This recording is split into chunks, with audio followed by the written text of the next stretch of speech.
बिस्मिल्लाहिर्रहमानिर्रहीम, अस्सलाम वालेकुम। मैं हूं सैबी काज़मी, आप देख रहे हैं फेसबुक और यूट्यूब। पहले अहम खबरें आपके सामने रखता हूं। इमरान खान की कॉल पर मुल्क गिर एहतजाज, तैयारियां कहां तक पहुंची और कौमी असम्बली में इमरान खान के खिलाड़ियों का आज भी पलड़ा भारी रहा।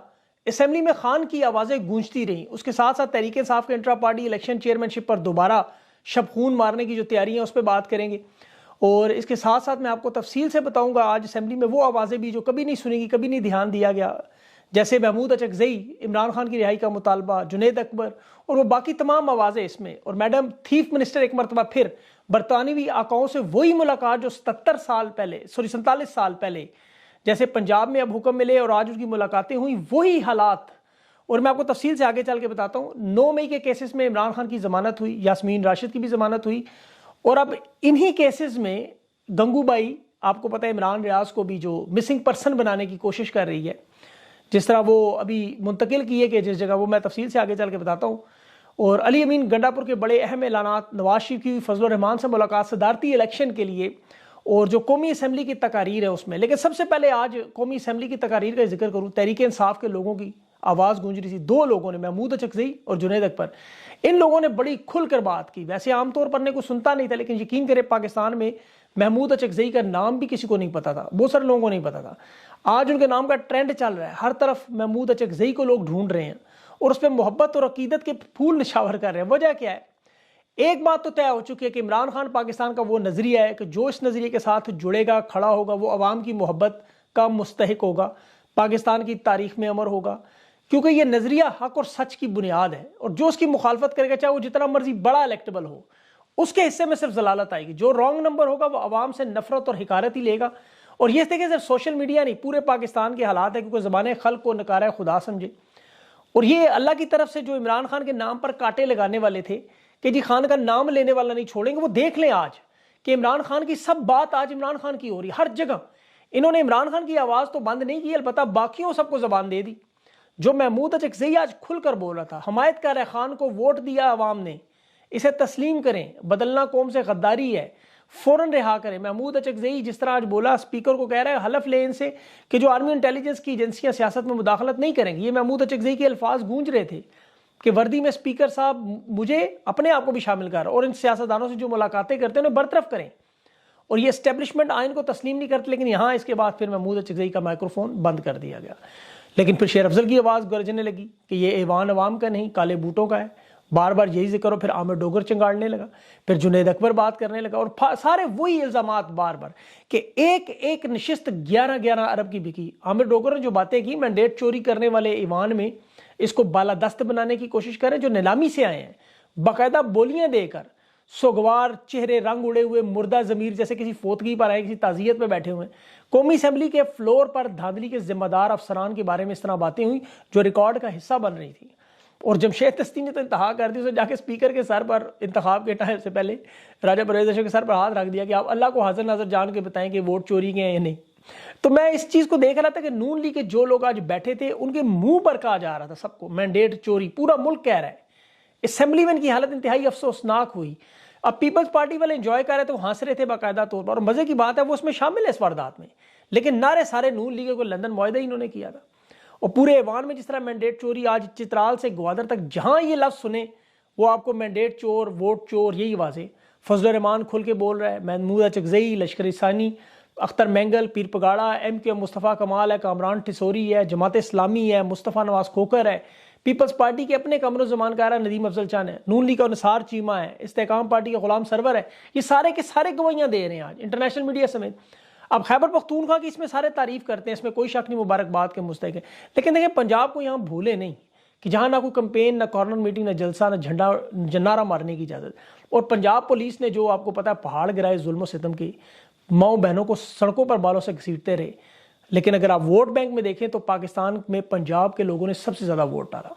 अब इसमें तहरीक इंसाफ में देखें, काली भेड़ों की निशानदेही बहुत सारे लोग कर रहे हैं, और अल्लाह ने ये मामला बड़ा आसान कर दिया है। अब ये जो एहतजाज की कॉल है, इससे कल दूध का दूध पानी का पानी हो जाएगा, सब खुल के सामने आ जाएगा। आपको अंदाजा हो जाएगा कि कौन रॉन्ग नंबर है और कौन कौन खान के साथ खड़ा है। अब महमूद अचकज़ई ने भी इसकी बड़ी आसान तशरीह आज की है कि पाकिस्तान की सियासत जो एस्टेब्लिशमेंट के हाथ में बिक जाए वो वफादार, और जो ना बिके वो गद्दार।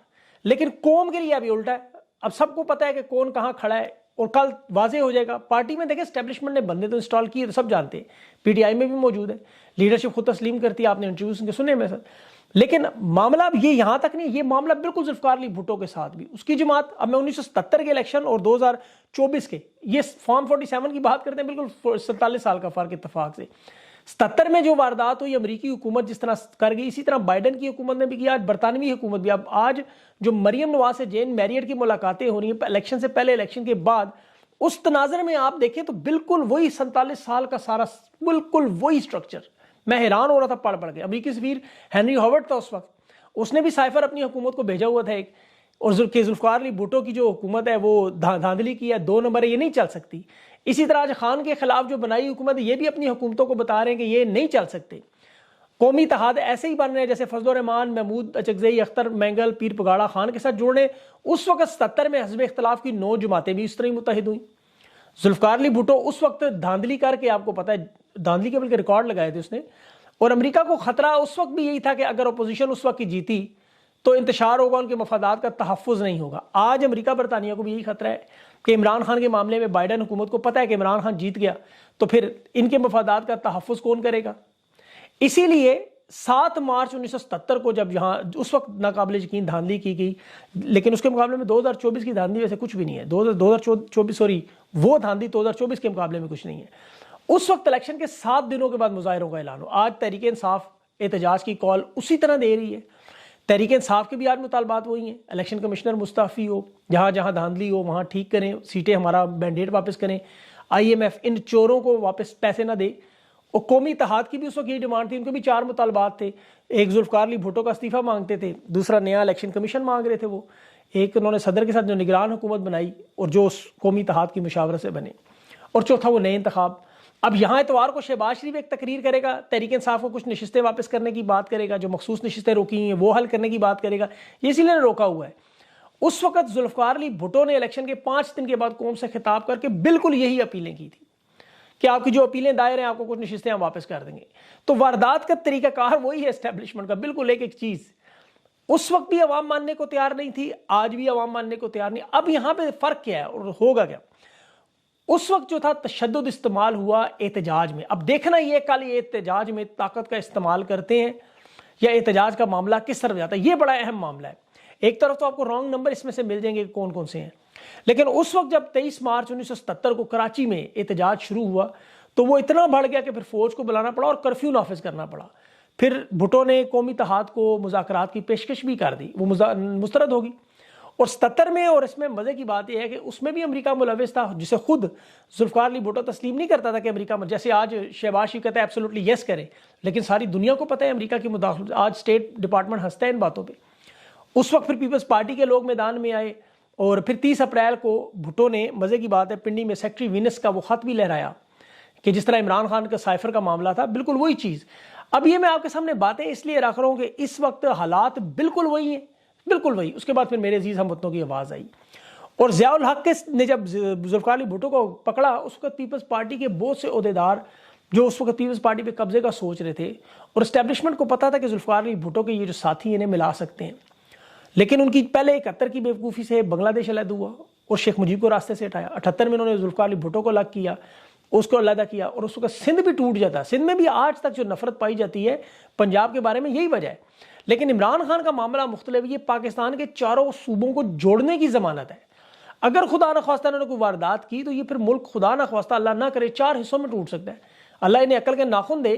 और तहरीक इंसाफ के अंदर भेड़ों को भी, काली भेड़ों को भी ये सोचना और समझना होगा कि ये 77 में जो वारदात हुई 2024 में, आज लेकिन लोग देख रहे हैं। उस वक्त मुनाफकत करके कुछ हफ्तों में, कुछ महीनों में बात करते करते जिस तरह आज कर रहे हैं, उस वक्त भी नंगे हुए, आज भी नंगे हो रहे हैं।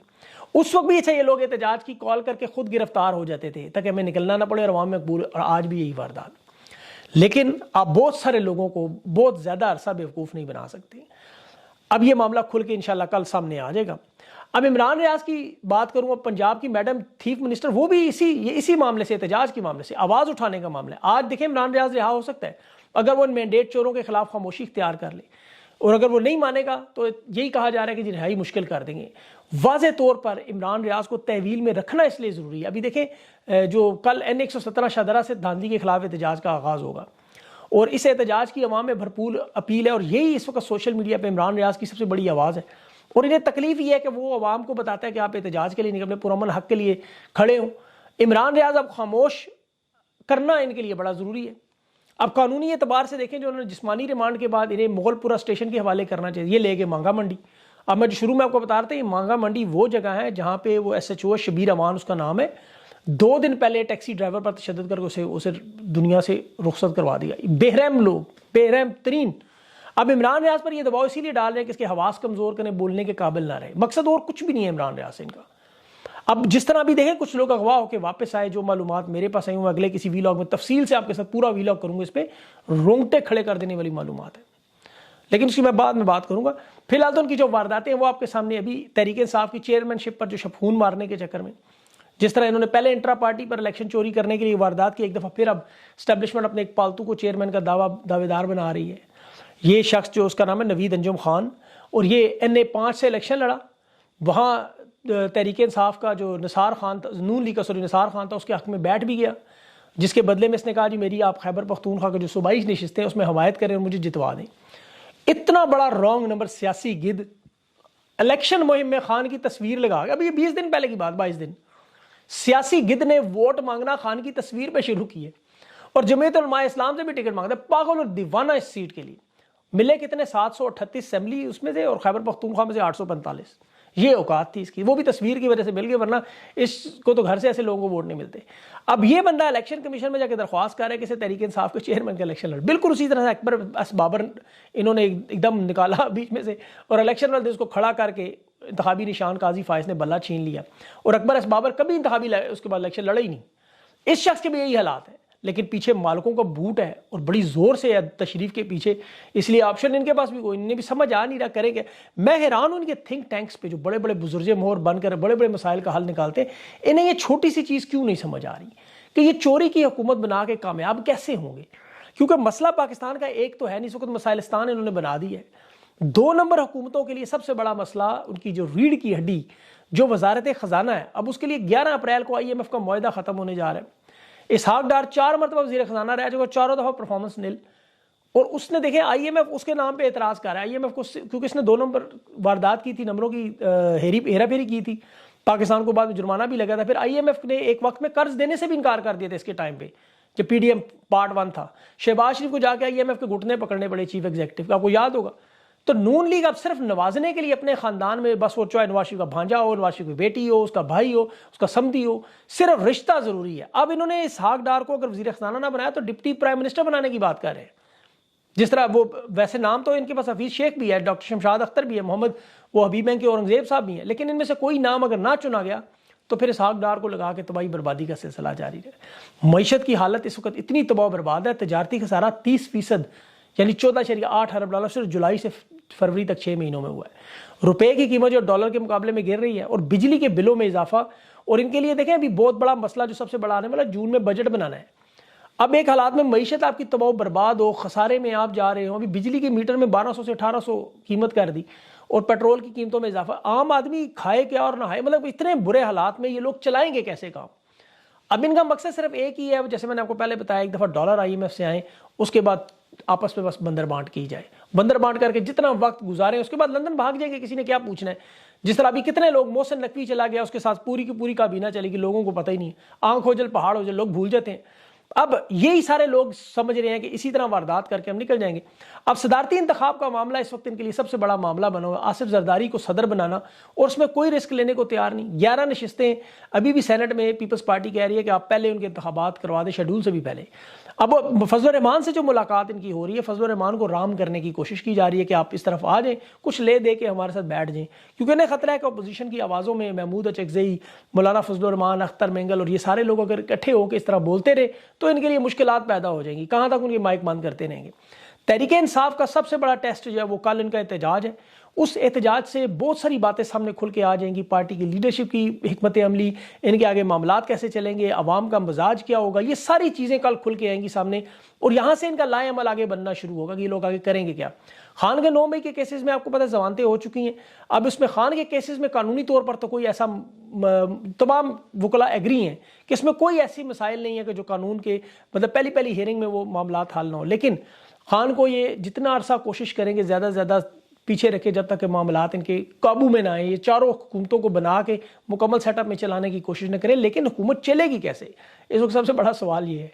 चोरी का माल आपको पता है सर हमेशा बंटवारे में लड़ाई है, तो अभी तो लड़ाइयाँ ही नहीं खत्म होगी इनकी आपस में, और अदम एतमाद भी इसी असेंबली के अंदर से आएगी। ये मेरी बात याद रखिएगा। इंशाल्लाह अभी इंटरव्यूज़ है 2 मेरे, उसके बाद आपके साथ तफसील से बात करें। अपना ख्याल रखें, मुझे इजाज़त दें। अल्लाह हाफ़िज़।